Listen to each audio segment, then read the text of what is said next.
Now, let's dive into today's story. Chapter 1. The Discovery. Cole Bennett sat in the sterile hospital chair, watching his 7-year-old son Danny sleep fitfully under the pale fluorescent lights. The machines beeped rhythmically, monitoring vitals that had stabilized after 3 days of uncertainty. The accident had been brutal, a hit-and-run that left Danny with a broken leg, fractured ribs, and a concussion that had the doctors worried about brain swelling. Cole's wife Linda had left an hour ago, claiming exhaustion, though Cole noticed she'd been checking her phone constantly during her brief visits. She'd been distant for months, always finding excuses to be elsewhere, but Cole had attributed it to work stress at the marketing firm where she managed accounts.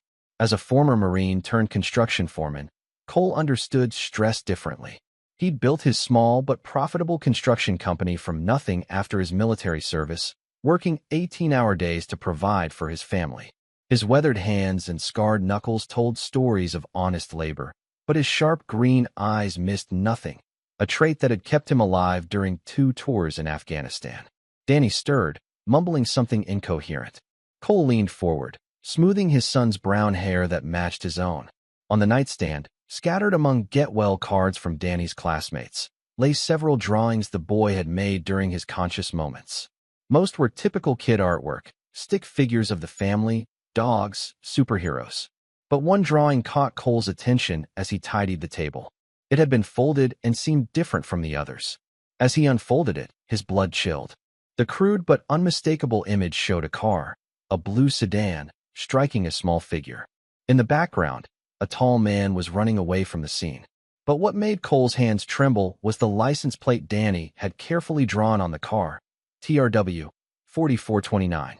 Cole recognized those letters and numbers. He'd seen them every morning for the past 3 months in the parking lot of Danny's school, on a blue Honda Accord. The car belonged to Troy Whitman, the school's athletic director and Danny's soccer coach. The drawing fell from Cole's trembling fingers. His son hadn't been the victim of a random hit-and-run. Someone Danny knew, someone they trusted, had deliberately struck him and fled the scene. "Daddy." Danny's weak voice broke through Cole's shock. "I'm here, buddy." Cole managed, his voice steady despite the rage building inside him. "The man. He came back," Danny whispered, his eyes still closed. "He said sorry, but he was scared." "What man, Danny?" "Coach Troy. He didn't mean to, but he was with the pretty lady. She was crying." Cole's world tilted. The pretty lady. Danny had always called Linda mommy, never the pretty lady, which meant Danny had seen Troy with another woman in that car. And that woman had been crying, probably because they'd just hit a child and fled. "Did you see where they went, son?" "To our house," Danny mumbled before drifting back to sleep. Cole sat back, pieces clicking into place with devastating clarity. Linda's absences, her phone calls, her guilt-ridden behavior around Danny's bedside. She hadn't been working late. She'd been with Troy Whitman. And now, somehow, their affair had nearly killed his son. Cole pulled out his phone and scrolled through his contacts until he found Troy's number, saved there for soccer team communications. His finger hovered over the call button, but then he stopped. Confronting them now would be the reaction of an emotional man. Cole Bennett had learned patience in the Marines, and patience was what would serve him now. Instead, he opened his notes app and began typing everything Danny had said, everything he'd observed, every detail of the drawing. He photographed it from multiple angles, then carefully folded it and slipped it into his wallet. As he watched his son sleep, Cole made a promise. Troy Whitman and Linda Bennett would pay for what they'd done. Not just for the affair. That was a betrayal Cole could never forgive, but for endangering his son and leaving him broken on the asphalt like roadkill. The old Cole, the Marine who'd earned a Purple Heart and 2 commendations for valor, stirred awake for the first time in years. And unlike the forgiving husband and father he'd become, this Cole had never learned mercy. Chapter 2. The Investigation. Cole spent the next 2 days maintaining his facade while gathering intelligence. He hired Bryce Murray, a private investigator and fellow veteran he'd met at the VA hospital, giving him 48 hours to document Linda's movements and Troy's whereabouts during the accident.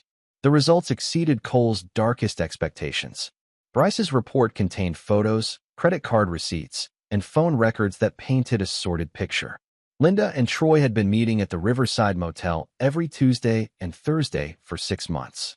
On the day of Danny's accident, Hotel records showed they'd checked out at 3:47 p.m., exactly 12 minutes before the hit-and-run occurred 3 blocks away from the school.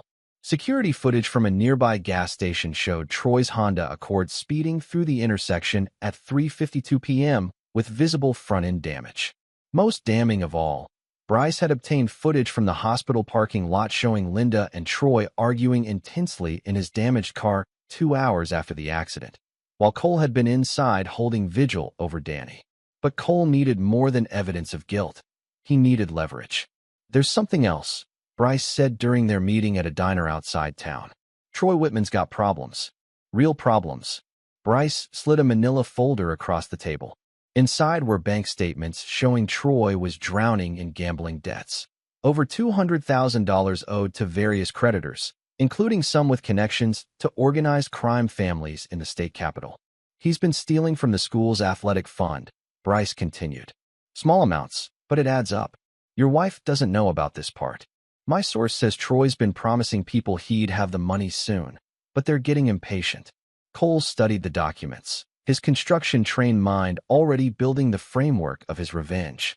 Troy wasn't just an adulterer. He was a desperate man living on borrowed time. And desperate men made fatal mistakes. "What about Linda's background?" Cole asked. "Clean, mostly, but interesting family history." Bryce pulled out another file. "Her brother Rick Summers, the one she never talks about. He's doing 8 years in federal prison for armed robbery. Got out on appeal last month, but he's violated parole twice. She's been sending him money through a shell account." Cole had never heard Linda mention a brother, but it explained the mysterious monthly transfers he'd noticed from their joint account. More importantly, it gave him another piece to play. That evening, Cole sat across from Linda at dinner, watching her pick at her food while texting someone under the table. Danny was still in the hospital, but his doctors were optimistic about a full recovery. "How was work today?" Cole asked casually. "Busy. The Hartwell account is demanding revisions again." Linda didn't look up from her phone. "That's strange. I called your office around 3, and Denise said you'd left early for a dentist appointment." Linda's texting stopped. Yes, I forgot about that. Emergency root canal. Very painful." Cole nodded sympathetically. "Must have been terrible. I hope Dr. Morrison took good care of you." "Yes, Wait, how did you know which dentist?" "Lucky guess. Dr. Morrison's been our family dentist for 5 years." Linda's face went pale as she realized her mistake. There had been no dentist appointment, and Cole's casual tone hadn't fooled her. He knew something. "Cole, I can explain." "No need," Cole said, standing up. "I'm going back to the hospital. Danny was asking for you earlier, but I told him you were too busy with work." As Cole drove back to the hospital, he felt the familiar calm that had always preceded his most dangerous missions overseas. Linda and Troy thought they were dealing with a naive husband who could be manipulated with tears and excuses. They had no idea they'd just declared war on someone who had survived Kandahar and Helmand Province. By the time Danny was released from the hospital, Cole would be ready to begin their systematic destruction. Chapter 3: The Foundation. Cole spent Danny's final night in the hospital laying the groundwork for his campaign. While his son slept, he made 3 crucial phone calls from the empty cafeteria. The first was to Rick Summers, Linda's paroled brother, using a burner phone he'd purchased that afternoon. "Who is this?" Rick's voice was cautious, suspicious. "Someone who knows your sister's been sending you money she can't afford," Cole said. "Money that belongs to my son. Look, whoever you are. I'm Cole Bennett, Linda's husband, and I'm going to give you an opportunity to earn legitimate money instead of stealing it." The line went quiet. Cole could practically hear Rick calculating odds and options. "What kind of opportunity?" "The kind where you help me teach your sister's boyfriend about consequences. $5,000, cash, for one night's work." "What kind of work?" "The kind you went to prison for. Except this time it serves justice." Cole gave Rick an address and a time, then hung up. The next call was to Bruno Castellano, a name Bryce had provided from Troy's gambling debts. Bruno ran book for several mid-level crime families and had a reputation for creative debt collection. "Mr. Castellano, my name is Cole Bennett. I understand Troy Whitman owes you money. Who wants to know?" "Someone who can guarantee you'll collect, with interest." Cole outlined his proposition. In exchange for detailed information about Troy's debts and payment schedule, Cole would ensure Bruno received everything owed plus a substantial bonus. All Bruno had to do was follow Cole's timeline and deliver specific messages at specific moments. The third call was to Danny's school district superintendent, a man named Howard Pike, who Cole had met during several parent conferences. "Howard, this is Cole Bennett, Danny's father. I'm calling about a serious situation involving Troy Whitman." "Cole, how's Danny recovering?" "Better each day, thanks. But I've discovered some troubling information about Coach Whitman that affects student safety. I'd like to meet with you privately tomorrow." Cole had no intention of immediately revealing Troy's embezzlement or his role in Danny's accident. Instead, he would plant seeds of suspicion, create pressure, and watch Troy scramble to cover his tracks. Panicked people made mistakes, and mistakes created opportunities. When Linda arrived the next morning to take Danny home, Cole was feeding their son breakfast with apparent normalcy. "How did he sleep?" she asked, not quite meeting Cole's eyes. "Like an angel. He's been talking a lot about the accident, remembering more details." Linda's coffee cup trembled slightly in her hands. "What kind of details?" "He saw the car clearly. The license plate, the driver. Even remembered seeing a woman crying in the passenger seat." Cole kept his voice conversational while watching Linda's face drain of color. "Funny thing, he keeps saying the woman looked familiar." "Children's memories after trauma can be unreliable," Linda said quickly. "True, but physical evidence doesn't lie." Cole pulled out his phone and showed her a photo of Danny's drawing. "The police will be very interested in this when I show them today." Linda stared at the drawing, her breathing becoming rapid and shallow. Cole could see her mind racing, calculating how much Danny might have seen, how much he might remember, how much damage control was possible. "Cole, we need to talk." "Yes, we do. But not here, not in front of Danny." Cole stood up, his 6-foot frame casting a shadow over his wife. "Tonight, after I put him to bed, we'll have a very thorough conversation about Tuesday afternoons in the Riverside Motel." Linda's sharp intake of breath confirmed what Cole already knew. She understood that her secret was blown, but she had no idea that this was just the opening move in a much larger game. As they drove Danny home, Cole watched Linda in the rearview mirror, seeing her text frantically on her phone. She would warn Troy, of course. They would panic, probably plan to confess and beg forgiveness, offer counseling and promises of change. Cole almost smiled. They still thought this was about saving their marriage. They had no idea this was about war. Chapter 4. The First Strike. That evening, while Danny slept safely in his own bed for the first time in a week, Cole found Linda pacing the living room like a caged animal. She'd been crying, her makeup was smeared, and her hands shook as she lit her third cigarette in an hour. "Where's Troy tonight?" Cole asked, settling into his favorite chair with a beer. "I don't know what you're talking about." "Linda, I've seen the photos. Hotel receipts. Security footage. Your boyfriend's car with fresh damage from hitting my son." Cole's voice remained eerily calm. "The only question is whether you want to have this conversation honestly, or if you prefer I call Detective Rodriguez right now." Linda collapsed onto the couch, her last defenses crumbling.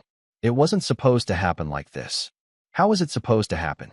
You were going to leave me for a man who hits children with his car and drives away." He panicked. "It was an accident, Cole. Troy's not a bad person. Troy Whitman is a coward, a thief, and nearly a child killer."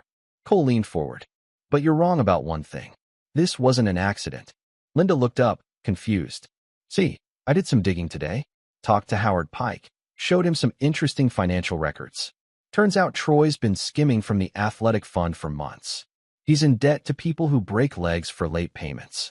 Cole pulled out his phone and scrolled through photos. "These are pictures of Troy meeting with Bruno Castellano yesterday. Know who Bruno is?" Linda shook her head, though her face showed growing terror. "Bruno collects gambling debts for some very serious people. And yesterday, he gave Troy a deadline. Pay $50,000 by Friday, or suffer consequences." "That's tomorrow, Linda. I don't understand what this has to do with." "Troy hit Danny on purpose." Cole's voice cut through her protests like a blade. "He knew I carry good insurance. Knew a hit and run would trigger the uninsured motorist coverage. He was planning to disappear with you and the insurance money." Linda's face went ashen. "That's not. Troy wouldn't. Check your bank account. The one you thought I didn't know about." Cole watched her pull out her phone with trembling hands. "Look at the deposit from this afternoon." Linda stared at her screen, seeing a deposit of $75,000 from Cole's insurance company. paid out that morning for Danny's medical expenses and pain and suffering. Troy called the insurance company pretending to be me. Cole continued. Forged my signature on the direct deposit form. That money was supposed to be in his account by now, but I had it redirected to yours instead. How did you? Because I've been 3 steps ahead of you since Tuesday. Cole stood up, towering over his sobbing wife. Troy's probably checking his account right now, realizing the money isn't there. Bruno's boys are expecting their payment in the morning, and your boyfriend just became a very desperate man. As if summoned by Cole's words, Linda's phone rang. Troy's name flashed on the screen. Answer it, Cole commanded. Put it on speaker. Linda's hand shook as she accepted the call. Linda, the money, it's not there. Something went wrong with the insurance payout. Troy's voice was frantic, desperate. Troy, Cole knows. He knows everything. The line went silent for several seconds. How much does he know? Troy finally asked. About us. About the accident. About your gambling debts. Linda looked at Cole, who nodded encouragingly. He says you hit Danny on purpose for the insurance money. That's not true. Linda, you have to believe me.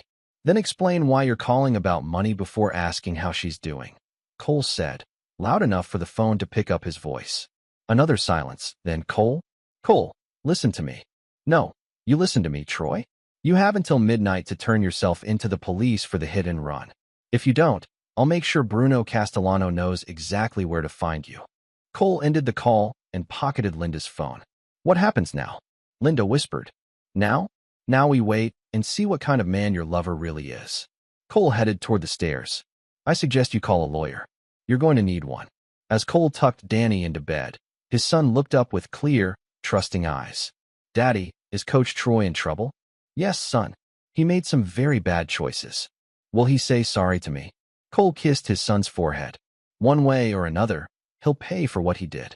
Through the bedroom window, Cole could see a car parked across the street, one of Bruno's men, already watching the house. Troy had until midnight to surrender to police. After that, he'd be dealing with people far less patient than Cole. The first phase of Cole's revenge was complete. Linda and Troy were separated, panicked, and facing consequences they'd never imagined. But this was just the beginning.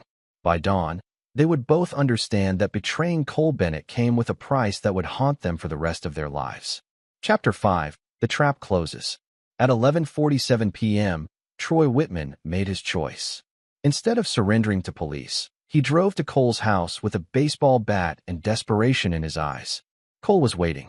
He'd sent Linda to her sister's house with Danny, claiming they needed protection from Troy's unstable behavior. What he didn't tell her was that Rick Summers was already positioned in the backyard, and Bruno's men were watching every exit from the neighborhood.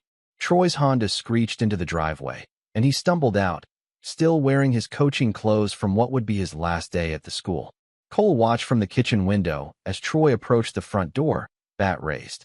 The doorbell rang 3 times before Troy started pounding. Cole, open up. We need to talk. Cole opened the door, unarmed and seemingly calm. Troy raised the bat, threateningly. Where's my money, you bastard? Your money.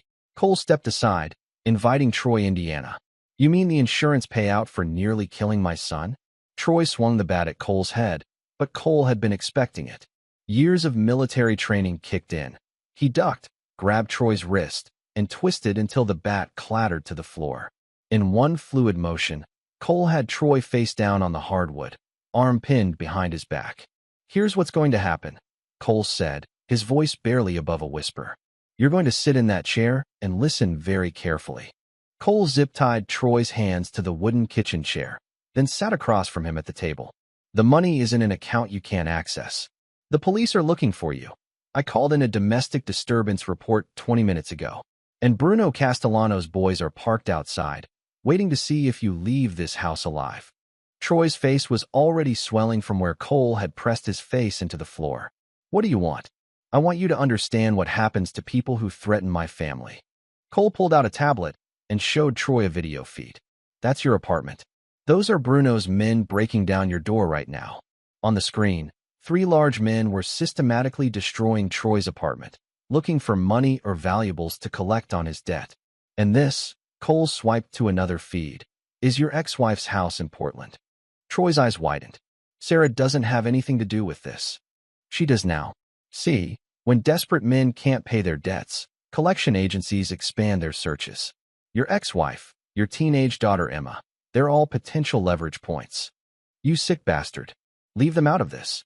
Cole leaned back, studying Troy's panicked face. I'm not the one who put them in danger.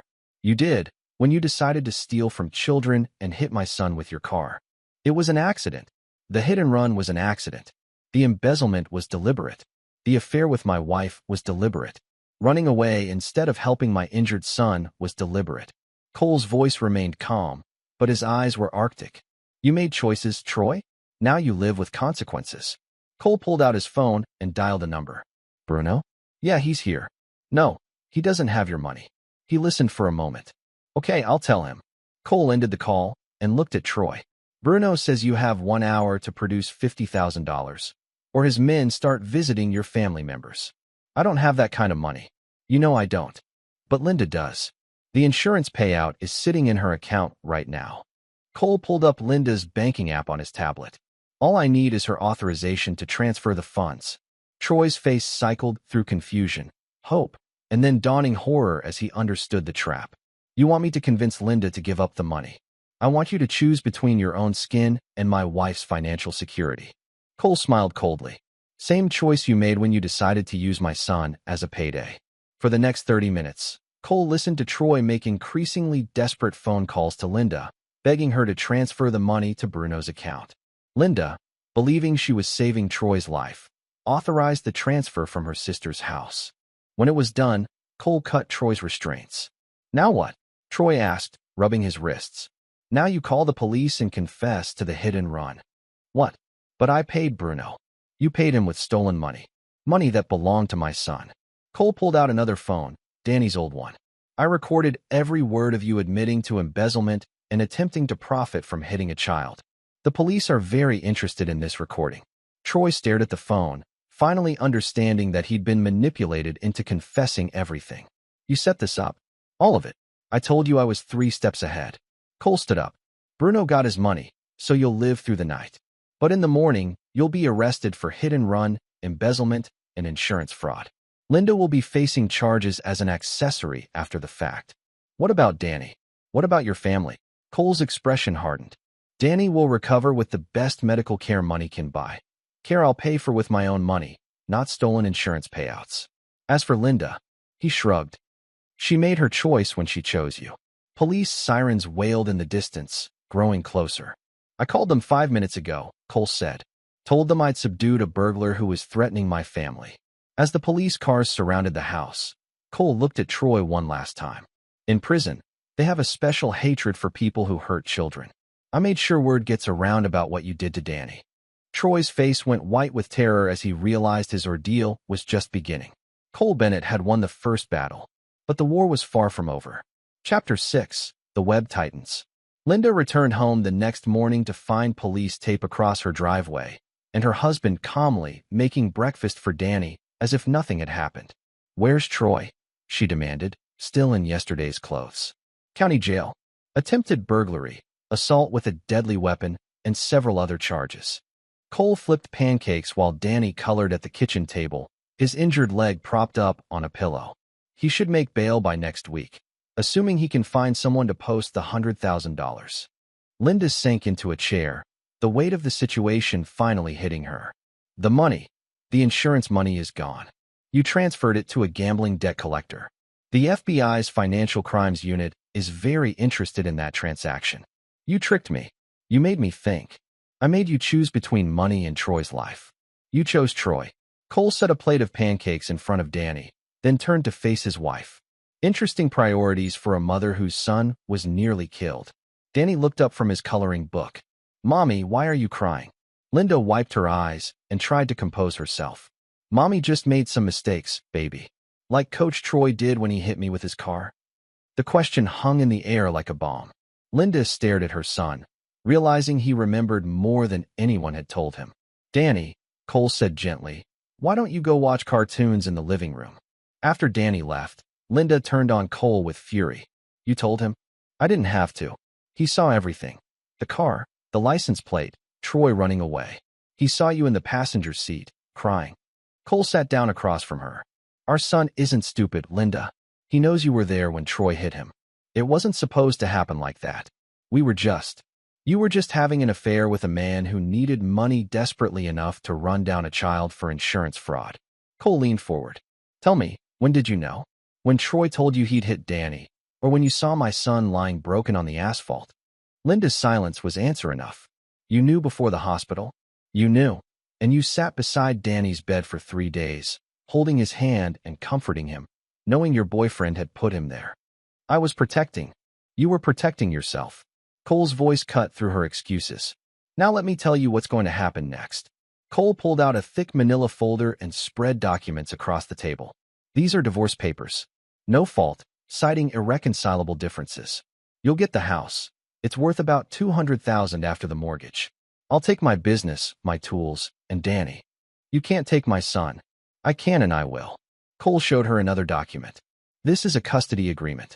Full custody to me, supervised visitation for you.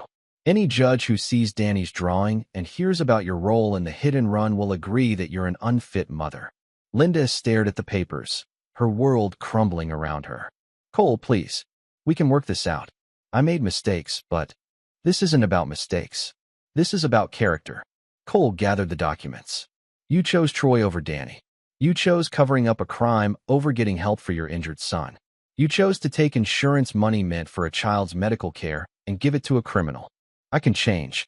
I can be better. Cole stood up, his decision final. Some things can't be forgiven, Linda. Some choices reveal who a person really is. The doorbell rang, interrupting the conversation. Cole answered it to find Detective Rodriguez from the police department. Mr. Bennett, we need to speak with your wife about the Troy Whitman case. Linda's face went pale as Cole led the detective into the kitchen. Mrs. Bennett, we have evidence placing you at the scene of the hit and run involving your son. We'd like you to come to the station for questioning. Am I under arrest? Not yet, but we recommend you bring a lawyer. After Linda left with the detective, Cole sat with Danny in the living room, holding his son close. Daddy, is Mommy going to jail? I don't know, buddy. But whatever happens, you and I will be okay. Danny nodded, trusting in his father's strength. Will Coach Troy say sorry? Cole looked out the window at the police tape still fluttering in the breeze. Some people don't know how to be sorry, son. They only know how to be afraid. As he watched the detective's car disappear down the street with Linda in the back seat, Cole felt a grim satisfaction. Phase 2 of his plan was complete. Linda and Troy were both facing criminal charges, their relationship destroyed, their futures in ruins. But Cole Bennett wasn't finished. Not yet. The final phase would ensure that the consequences of their betrayal followed them for the rest of their lives. Chapter 7. The Reckoning. 3 weeks later, Cole sat in a courthouse hallway while Danny played quietly with toy trucks beside him.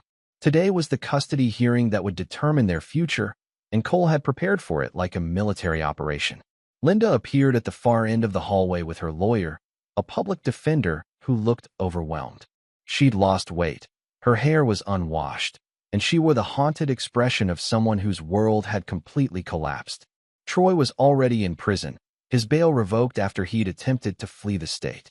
He was facing 8 to 12 years on multiple charges, and Bruno Castellano had made sure word spread through the prison about Troy's crimes against a child. Mr. Bennett, a court clerk appeared. Judge Hawkins will see you now. Inside the courtroom, Cole presented his case methodically. Danny's drawing, hospital records, police reports, evidence of Linda's affair and her knowledge of the hit and run, the insurance fraud, the abandonment of maternal duty. Linda's lawyer tried to argue for joint custody, claiming Linda had been manipulated by Troy and deserved a second chance. But when Judge Hawkins asked Linda directly about her actions on the day of the accident, her answers damned her. Mrs. Bennett, when you realized Mr. Whitman had struck your son with his vehicle, what was your first action? I told him to go to the hospital. To turn himself in? Linda hesitated. To check on Danny. But Mr. Whitman didn't go to the hospital, did he? No. Where did he go? To his apartment. And you went with him? Yes. While your son lay injured and unconscious in a hospital bed? Linda's silence stretched for 30 seconds before she whispered, yes. Judge Hawkins looked disgusted. Mrs. Bennett, in my 20 years on the bench, I have rarely seen such a clear case of a parent choosing their own interests over a child's welfare. Sole custody is awarded to Mr. Bennett. with supervised visitation for Mrs. Bennett, pending the resolution of her criminal charges. Outside the courthouse, Linda approached Cole one last time. "This isn't over," she said, her voice brittle with desperation. "I'll appeal. I'll fight this." "With what money?" Cole asked. "Your legal defense fund for the criminal trial? Your non-existent savings? The insurance money you gave to a loan shark?" Linda's face crumpled as she realized the scope of her situation. No money, no job. She'd been fired when the embezzlement scandal broke, facing potential prison time, and now no access to her son. "You destroyed my life," she whispered. "No, Linda. You destroyed your own life when you chose Troy Whitman over Danny." Cole picked up his son, who'd been waiting patiently on a nearby bench. "I just made sure there were consequences." As they walked to Cole's truck, Danny looked back at his mother standing alone on the courthouse steps. "Daddy, why is Mommy sad?" "Because she's finally understanding what her choices cost, son." That evening, Cole received a call from Bryce Murray, his private investigator. "Cole, you need to know, Linda's brother Rick is out of prison again. Word is he's looking for you." "Let him look," Cole said. "I'm not hard to find. This guy's dangerous. He blames you for Linda's situation. Rick Summers had his chance to do the right thing. He chose money instead." Cole looked out at his backyard, where Danny was playing on his swing set under the floodlights. If he wants to add assault to his parole violations, that's his choice. 2 days later, Rick Summers made his move. He broke into Cole's house while Danny was at school, planning to steal whatever he could find to pay for Linda's appeal lawyer. He made the mistake of still being there when Cole came home. Cole found Rick in his bedroom, stuffing jewelry and electronics into a pillowcase. The confrontation was brief and decisive. Rick was 35 years old, but soft from prison life and weakened by drug use.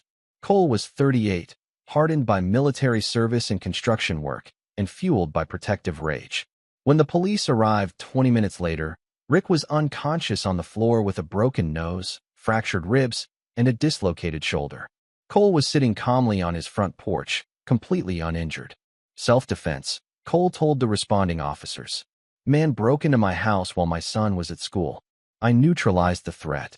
Rick went back to prison for 10 years. Linda lost her last potential ally and source of help. At Danny's first soccer game of the new season, with a different coach, of course, Cole watched his son run and laugh like the accident had never happened.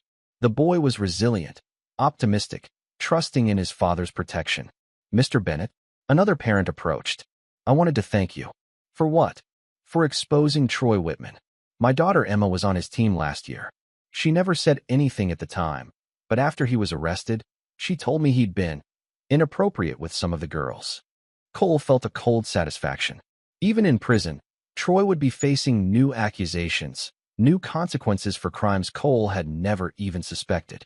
"I'm just glad Danny's safe," Cole said. As they drove home from the game, Danny chattering excitedly about his goals and saves, Cole reflected on the completeness of his victory. Linda was facing trial, broke and alone. Troy was in prison, marked for violence by other inmates. Rick was back behind bars. The corruption at Danny's school had been exposed and cleaned up. Everyone who had threatened or betrayed Cole's family had paid a price that would follow them for years. And Danny, sweet, innocent Danny, was safe, happy, and had no idea how brutally his father had avenged the sins committed against him. Justice, Cole had learned in the Marines, wasn't always delivered by courts and judges. Sometimes it required a man willing to wage war against those who threatened the innocent.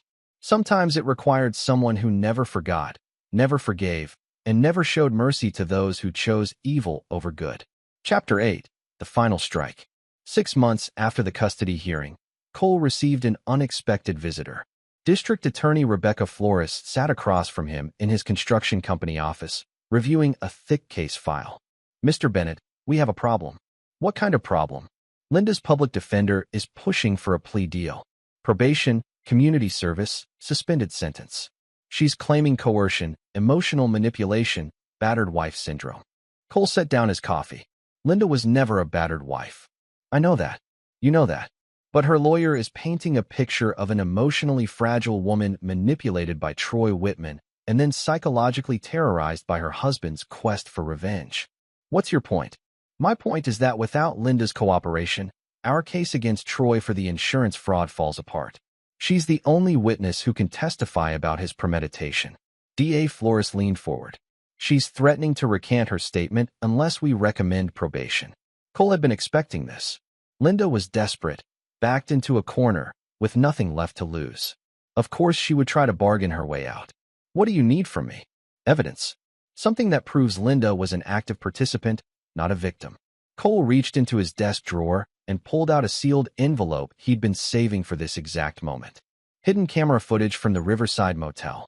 Linda and Troy discussing the insurance scam 3 days before they hit Danny. DA Flores opened the envelope and examined the flash drive inside. How did you obtain this? Bryce Murray has contacts in hotel security. Turns out the Riverside Motel has been under surveillance by the DEA for drug trafficking. Every room is monitored. Cole smiled coldly. Linda and Troy had several very detailed conversations about how much money they could get from an accident claim. DA Flores plugged the drive into her laptop. On screen, grainy security footage showed Linda and Troy in their hotel room, discussing their plan in explicit detail. This is devastating, DA Flores said. She's clearly the mastermind. Linda was always smarter than Troy. He was just desperate enough to follow her lead. With this evidence, we can charge her with conspiracy to commit insurance fraud, child endangerment, and conspiracy to commit assault with a deadly weapon. DA Flores closed the laptop. She's looking at 5 to 7 years minimum. After the DA left, Cole called Bryce Murray. It's done, Cole said. Linda's plea deal just evaporated. You sure you want to push this hard? Danny's still going to grow up knowing his mother is in prison. Danny's going to grow up knowing that actions have consequences. That even people who are supposed to love you can choose evil. And that when they do, someone will hold them accountable. 3 weeks later, Linda Bennett was sentenced to 6 years in state prison. Troy Whitman received an additional 5 years when the insurance fraud conspiracy charges were added to his hit-and-run conviction. Cole sat in the courtroom gallery, watching Linda break down as the judge read her sentence. She looked back at him once, her eyes filled with hatred and despair. Cole felt nothing. No satisfaction, no guilt, no regret. Just the calm certainty that justice had been served. Outside the courthouse, he found Danny waiting with Mrs. Patterson, the elderly neighbor who sometimes babysit. How did it go, Daddy? It went fine, buddy. Mommy's going to be away for a while.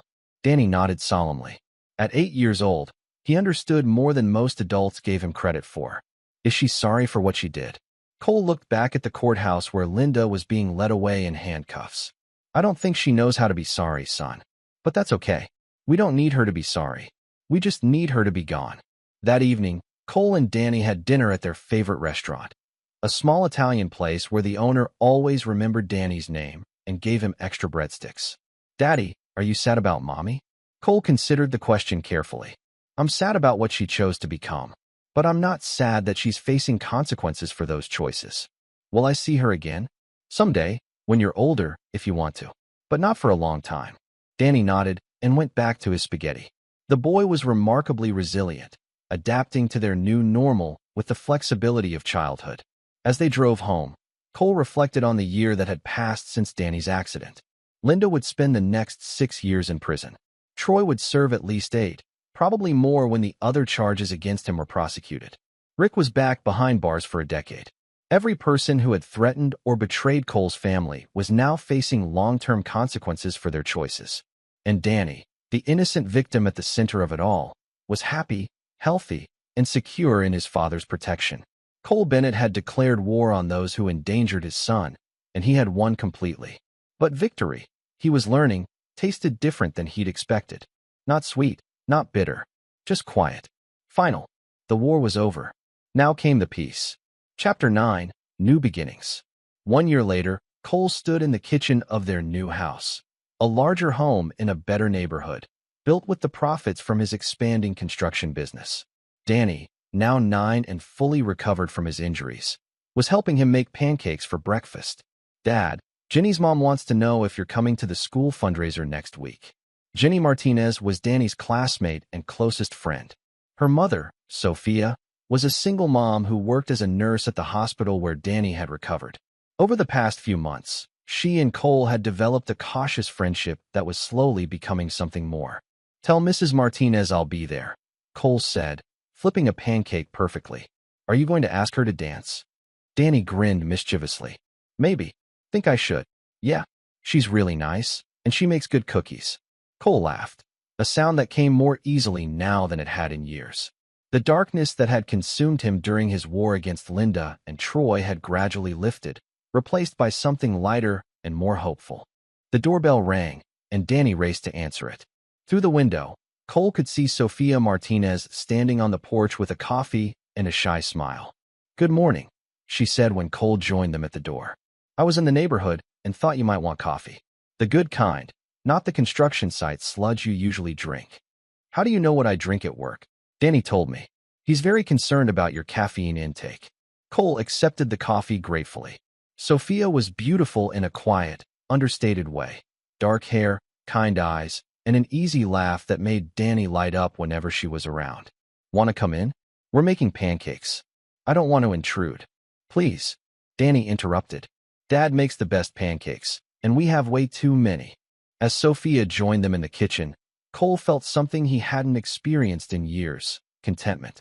Not the cold satisfaction of revenge completed, but the warm pleasure of building something new and good. How's work going? Sofia asked, settling at the kitchen table. Better than expected. We just landed the contract for the new elementary school downtown. Cole poured batter into the pan. Turns out there's good money in building things instead of tearing them down. Sofia understood the deeper meaning. Over the past months, Cole had told her most of the story, about Linda's betrayal, Troy's violence, the year-long campaign of revenge that had consumed his life. She'd listened without judgment, understanding that sometimes good men had to do hard things to protect their children. Any word from Linda? Sofia asked quietly. Her parole hearing got moved up. Could be out in 2 years instead of 6. Danny looked up from his coloring book. Will she come here? No, buddy. Part of her sentence requires her to stay away from us. Cole ruffled his son's hair. But even if she tried, she knows better. Cole had made sure Linda understood that her release wouldn't change anything. Danny was his son now, legally and completely. Any attempt to re-enter their lives would trigger consequences that would send her back to prison permanently. Good, Danny said simply, then went back to his artwork. After breakfast, Sofia helped clean up while Danny played in the backyard. She and Cole worked in comfortable silence, their movements synchronized like a couple who'd been together for years instead of months. I have something to tell you, Sofia said, drawing the last plate. Cole tensed slightly. In his experience, those words rarely preceded good news. Jenny's father wants to meet you. Cole relaxed. The one in San Diego? He's coming for Jenny's birthday next month. I told him about us, about you and Danny, and he wants to make sure you're good enough for his daughter. Sofia smiled. I told him you saved my life and hers when we needed it most. It was true. Sofia had been struggling financially when they'd met, working double shifts to afford Jenny's medical expenses from a chronic condition. Cole had quietly arranged for his insurance to cover the costs, claiming it was a family friend benefit from his policy. What did you tell him about my past? I told him you're a good man who protected his family when they needed it most. The rest is nobody's business but ours. Cole pulled Sofia into his arms, marveling at how perfectly she fit against him. And us? What are we telling people about us? We're telling them we're building something real, something that will last. Through the kitchen window, they could see Danny playing soccer in the backyard, practicing the skills his new coach had taught him. The boy was happy, confident, secure in the knowledge that his father would always protect him. Cole, Sofia said quietly, I need you to know something. What's that? I'm not afraid of your past. What you did to protect Danny, that's not darkness. That's love. Cole kissed her forehead, feeling the last of his old guilt finally release its hold on him. Sofia was right. Everything he'd done had been motivated by love for his son and a refusal to let evil go unpunished. I love you, he said, surprising himself with how easily the words came. I love you too. Both of you. That evening, as Cole tucked Danny into bed, his son looked up with the serious expression he wore when thinking about important things. Dad, are you happy now? Very happy, buddy. Are you? Yeah. I like our new life. Me too, son. Me too. As Cole turned off the lights and headed to his own room, he reflected on the journey that had brought them here. A year ago, he'd been consumed with rage and the need for vengeance. He'd waged war against those who'd betrayed his family, and he'd won completely. But the real victory wasn't Linda's imprisonment or Troy's suffering. The real victory was the life he'd built in the aftermath, a life where Danny could grow up safe and loved, where Cole could find happiness again, where the future held promise instead of threat. Cole Bennett had learned that sometimes the most important battles weren't fought with weapons or schemes or elaborate revenge plots. Sometimes they were fought with pancakes and soccer games and quiet moments of building trust with someone new. And sometimes, winning meant knowing when to stop fighting and start living. In the darkness of his bedroom, Cole smiled and fell asleep to the sound of his son's peaceful breathing down the hall. The war was over. The peace was just beginning.